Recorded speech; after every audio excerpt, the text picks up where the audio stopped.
Today, I'm going to share with you how to actually break the habit of being yourself. So, the first thing we're going to start out with is what is a habit and why do we have habits? Now, you want to think of a habit like it's a just an automatic behavior or a pattern, you could say. So, your brain learned to do this automatically, and now it's in your subconscious mind. So, we only live about 4 or 5% of the time in our conscious mind. 96% of our lives is basically automatic on autopilot, and that is our subconscious mind. So a habit lives in there, and the overall reason is because your brain believes it's best for you. It's the safest, predictable path, but also it conserves energy. Because imagine if you always had to think about every little single thing that you did, you'd be completely exhausted. You'd have no energy left whatsoever. So we have these habits, we have these automatic behaviors that play out, these patterns that play out that align with what we believe is best for us. So here's an example, right? Remember on the first day that you started driving a car, when you started learning, you're with your mom, your dad, whoever it may be, you're like super present, you're super there, you're super worried, stressed, like putting in a lot of conscious effort, extreme focus. You don't want any distractions happening. Now it's like you're in la la land, daydreaming, drinking coffee, maybe you're smoking a cigarette, you're in your head, and somehow you don't hit the neighbor's dog. Like you just get to work on time and you barely even pay attention. That's because it's now on autopilot. It's on autopilot because it's a habit. So now driving is basically automated for you. That's a great example of how habit works. So before and then now. So how do habits form? There's three main steps that you want to think about, and I'm going to show you here on the side first. So right here is the three main steps on the habit cycle. All right. So first you have the habit or the trigger slash the cue.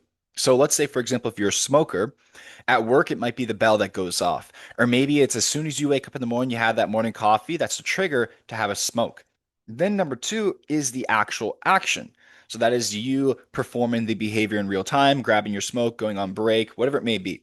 Then you get the reward. So maybe it's relief that you get from the nicotine or the smoke or whatever it may be. Maybe you feel relaxation, whatever it may be. You always get some sort of reward, and then the habit has completed its cycle. Now, looking over on the actual details, there's two main things I want to point out here. Okay, the first one is the very common knowledge that you've probably learned in books if you've read up on habits. The second one's going to be a little bit new that you're going to learn about. So the first one is if this pattern happens consistently. So if you, let's say, for example, you go out one time with your friends and you do have a cigarette, right? And everyone else is doing it, and you do it as well. That's all right. But what happens after is that let's say now you're in exam season, you're a student or you're at your job and you get stressed out and then you go to have a cigarette. Now you're starting to form a habit. Why? Because what's happening is that the trigger is the stress, right? The action is a cigarette and the reward is whatever relief a cigarette gives to you. So now this is how a habit is starting to be formed. Something that was so small and little is now becoming such a habit, okay? Such an automatic pattern that can really take over your life. Now, the craziest thing is that our habits are literally going to determine our future. So it's so powerful to think about because one small little pattern action that you don't think is crazy or impactful becomes something so heavy. For example, the habit of investing, right? That could literally determine what your financial situation is going to look like in the future, either if you're rich or poor or whatever it may be. The habit of smoking, the habit of taking care of your health, right? The habit of eating junk food at nighttime, sugar. That can literally determine if you live another 10 years or if you die younger. It can have, or not determine, but have a huge, strong predictor, right? So it's crazy to think about how these habits really make up who you are. There's actually a really common quote. I forget. It's from ancient Greek times, Greece times. I think it's Aristotle who said something about something along the lines about excellence isn't anything but simply just a habit. It's who you are and what you do on a daily schedule or process. It's what you do over and over and over and over again. So excellence is actually just basically just habits that you do over and over and over and over again. Something along the lines there. I totally butchered it.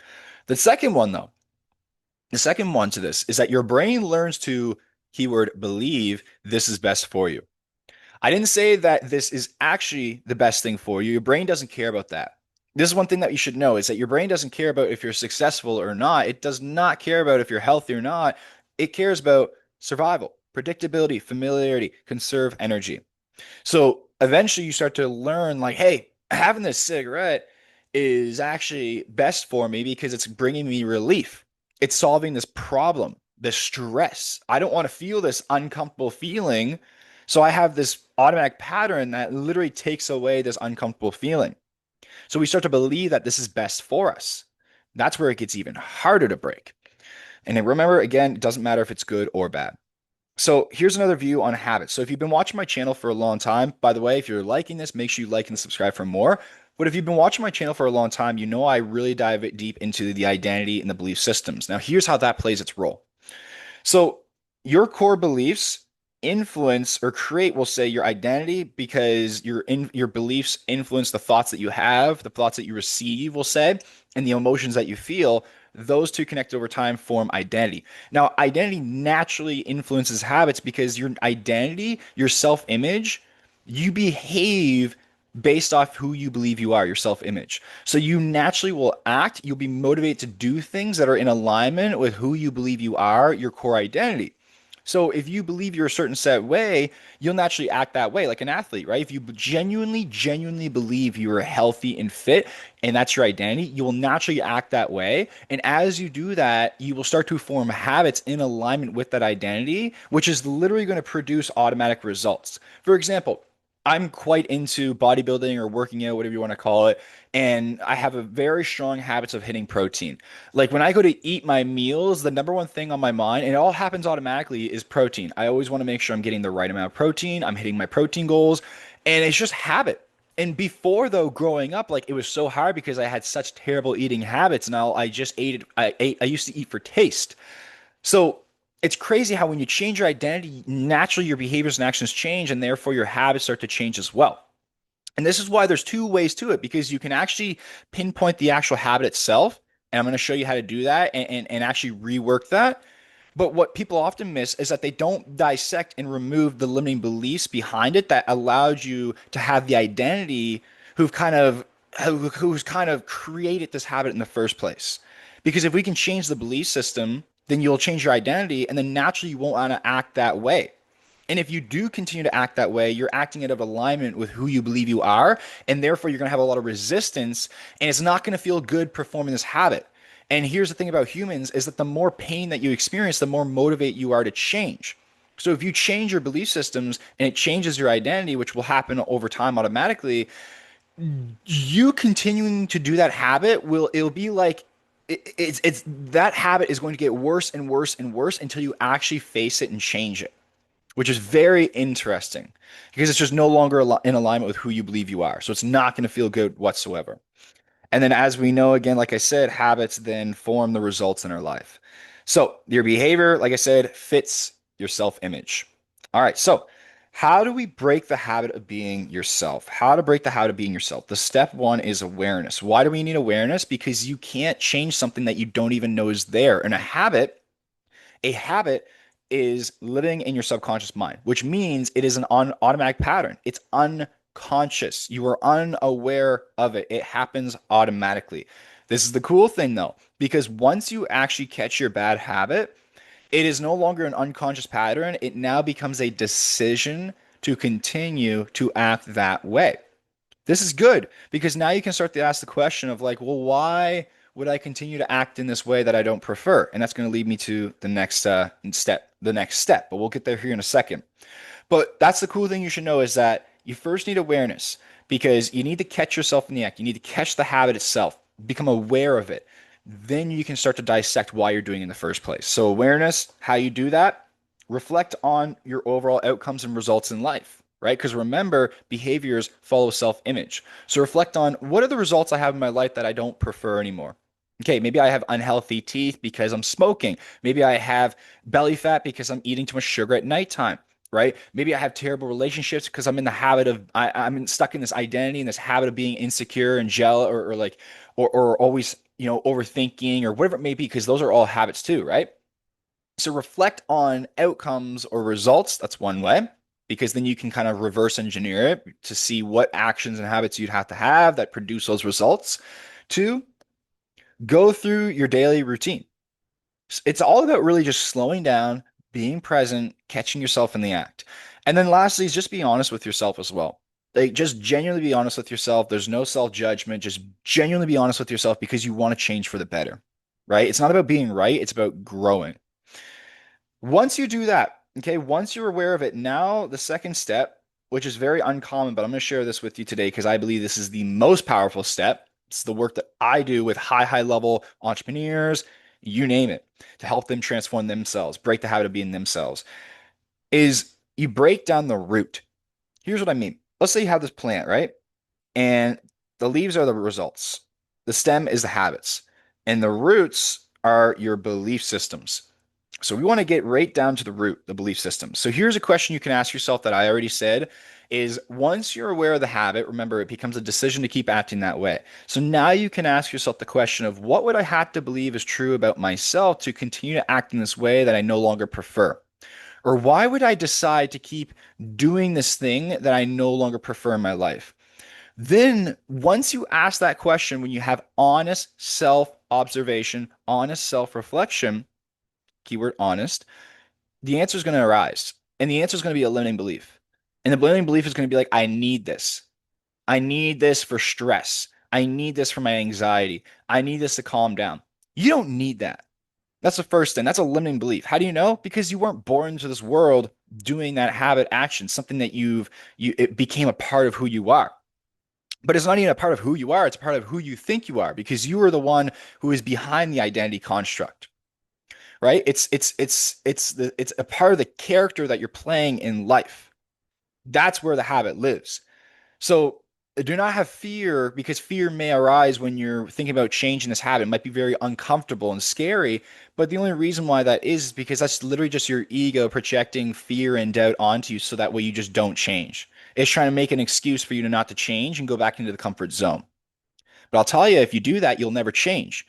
And your mind's very good at convincing you otherwise. And it will keep convincing you to put it off, put it off, put it off, don't change, don't change. So we need to fix it right now. We need to change it right now if you actually want to change your life. There's no holding it off, there's no waiting. You need to genuinely face it right now. I've seen people go for like time and time and time again, stay in bad habits because their mind kept winning over and over and over again, right? And they stayed in that comfort zone and it kept them stuck. So once you ask these questions, the limiting belief arises. You can realize it's a limiting belief because it's not universally truth. Okay, it's not universally true, but also you weren't born like that as a baby. So you know it's not true. Somehow along the way it became adopted as your personal truth, but it's not full truth. As in personal truth, as in it's your personal experience. So now you can decide if you want to keep the limiting belief. Well, why would you keep that, right? It doesn't help you. So now we change the belief. Insert a new belief. So for example, like I can get self-relief on my own. Whatever it may be, whatever serves you. Usually the new belief is the opposite of the other belief. So like I need this, it's like I don't need this at all. I don't need this at all. I can get this relief on my own, whatever it may be. One thing I'm going to share with you too is that most things, this is how powerful your brain is, by the way.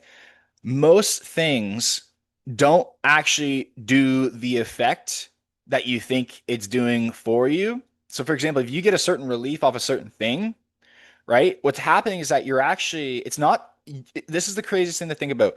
It's not the thing itself. It is the belief that you have behind it that you're giving yourself permission to feel the relief from that thing. Here's what I mean. Two people could smoke a cigarette and both have two different reactions. One could be like, "This is disgusting and I hate it." The other person can be like, "I love it. It's so relieving. It gives me so much relief." What happens is that you give yourself permission to feel a certain way based off that thing. So here's an example, right? Let's say like crystals. I got a selenite crystal in this thing here. Now, crystals mean nothing. They do nothing unless you believe they do something for you. And the reason why is because it's just a simple crystal, right? But if I genuinely believe that, hey, this crystal is going to make me more money, every time that I see that crystal and I have that crystal around me, that's going to activate that belief. And therefore, because your beliefs basically are the instruction manual for your brain to follow in reality. So if I believe that to be true, my brain must go find evidence for that belief in real time. So what I'm going to do is I'm going to take that belief and I'm actually going to start to think in ways to make more money. I'm going to start to think about new ideas to make more money. I'm going to start feeling more aligned with that belief. I'm going to act towards that belief. I'm going to act in alignment with that belief. And the results I'm going to get is similar to that belief system over time. Like that is it. I wish we were taught this in school because to me that is mind blowing how powerful it is, and it's so exciting to know because like once you really, really can understand this stuff at a deep level, your whole life will change, and how you approach life, how you experience life is all going to change. So, anyways, back to the program. Insert the new belief, and then the auto change starts to happen. It's just how your brain works.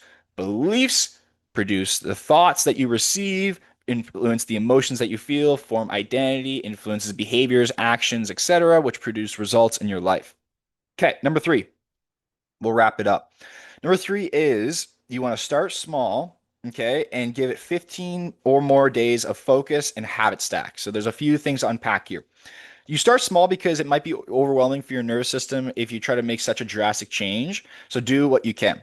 15 days I find is a good time frame where you can focus long enough where it's not uncomfortable, where it's like, oh, 30 days, that's really hard. 15 days is a long enough time period. If you really dial in, you can make a drastic change in your mind and in yourself and your habits.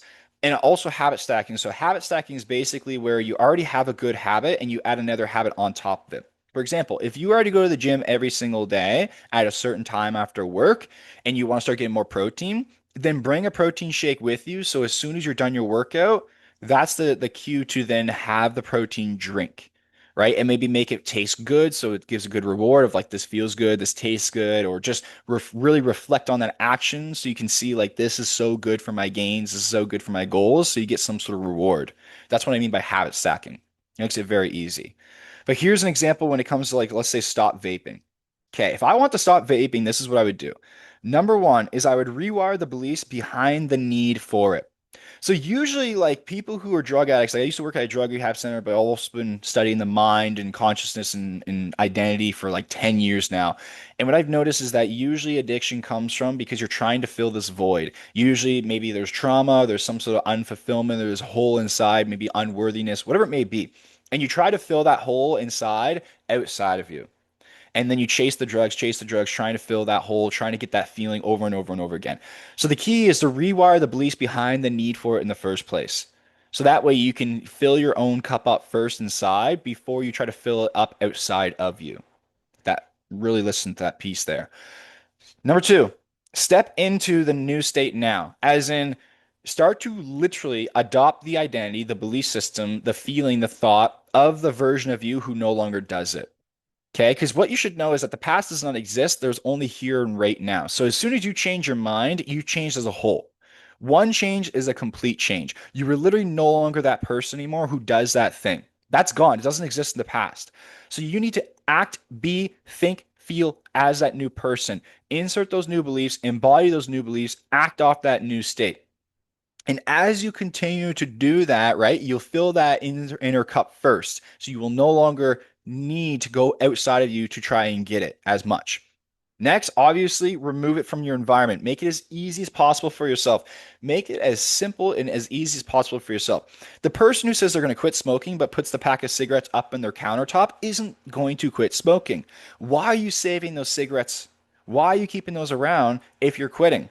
If you're actually somebody who doesn't smoke anymore, you don't have cigarettes around. You don't have a vape around, right? You don't count the days of how long you've been sober because you just don't do it. It's not you anymore, right? You need to literally adopt the identity of someone who does not do it. You can't. This is where a lot of people go wrong. Or never adopt the identity of someone who's trying to get off. Just do it. Be it.